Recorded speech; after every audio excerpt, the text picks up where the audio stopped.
May 18 ഈ തീയതിയിൽ തിരുസഭ അനുസ്മരിക്കുന്ന വിശുദ്ധ 1-ാം യോഹന്നാൻ മാർപ്പാപ്പ, വിശുദ്ധ എൽഗീവ, വിശുദ്ധ തെയോഡോട്ടസ്, വിശുദ്ധ അലക്സാൻഡ്ര, വിശുദ്ധ തെക്കുസ, വിശുദ്ധ ക്ലൗദിയ, വിശുദ്ധ ഫൈന, വിശുദ്ധ എവുപ്രാസിയ, വിശുദ്ധ മഡ്രോണ, വിശുദ്ധ ജൂലിറ്റ, വിശുദ്ധ ഡിയോസ്കൊറസ്, വിശുദ്ധ എറിക്.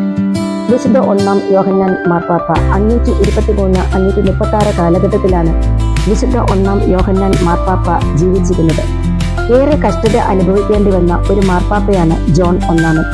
അദ്ദേഹം ടസ്കനിയിൽ ജനിച്ചു. റോമൻ പുരോഹിതനായി സേവനമാരംഭിച്ച ആർച്ച് ഡീക്കനായി 523-ൽ ഹെർമിസ്താസ് മാർപ്പാപ്പയുടെ മരണത്തെ തുടർന്ന് മാർപ്പാപ്പയെ തിരഞ്ഞെടുക്കപ്പെടുമ്പോൾ അദ്ദേഹം ആർച്ച് ഡീക്കൻ മാത്രമായിരുന്നു.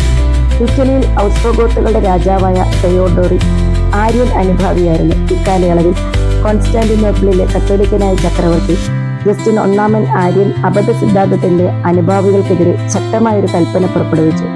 തെയോഡോറിക് ജോൺ മാർപ്പാപ്പയോട് കോൺസ്റ്റാന്റിനോപ്പിളിൽ പോയി ജസ്റ്റിൻ ചക്രവർത്തിയെ കണ്ട ആര്യൻ പാഷണ്ഡികളോട് അനുകമ്പാപൂർവ്വം പെരുമാറുവാൻ അഭ്യർത്ഥിക്കണമെന്ന് ആവശ്യപ്പെട്ടു.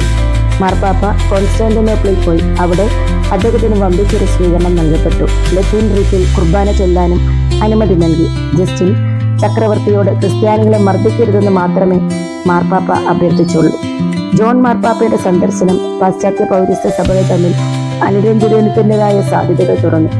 എന്നാൽ മാർപ്പാപ്പ മടങ്ങി വന്നപ്പോൾ തെയോഡോറിക് രാജാവ് മാർപ്പാപ്പയുടെ മൈത്രിയെപ്പറ്റി സംശയിച്ചു. അദ്ദേഹം ജസ്റ്റിൻ ചക്രവർത്തിയോട് യോജിച്ച് തനിക്കെതിരായി ഉപജാപക വൃത്തി അനുഷ്ഠിക്കുകയാണെന്ന് കരുതി മാർപ്പാപ്പയെ റവേന ജയിലിൽ അടയ്ക്കുകയും ചെയ്തു.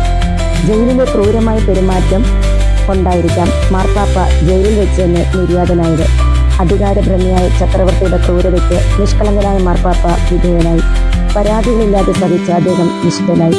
പെസഹക്കാല ആചരണത്തിന് അലക്സാൻഡ്രിയൻ സഭ അനുവർത്തിച്ച മാനദണ്ഡങ്ങൾ കത്തോലിക്ക ആരാധനാക്രമത്തിൽ സ്വീകരിച്ചതും ചക്രവർത്തിമാരുടെ ഭരണകാലമനുസരിച്ച് വർഷം കണക്കാക്കുന്ന രീതി മാറ്റി മനുഷ്യാവതാരം മുതൽ വർഷം കണക്കാക്കുന്ന സമ്പ്രദായം നടപ്പിലാക്കിയതും 1-ാം യോഹന്നാൻ മാർപ്പാപ്പയാണ്.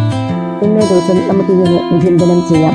ദൈവ തിരുമനസ്സിന് കീഴ്പ്പെട്ട് മൗനമായി സഹിക്കുന്നത് തന്നെയാണ് വിശുദ്ധിയുടെ രഹസ്യം.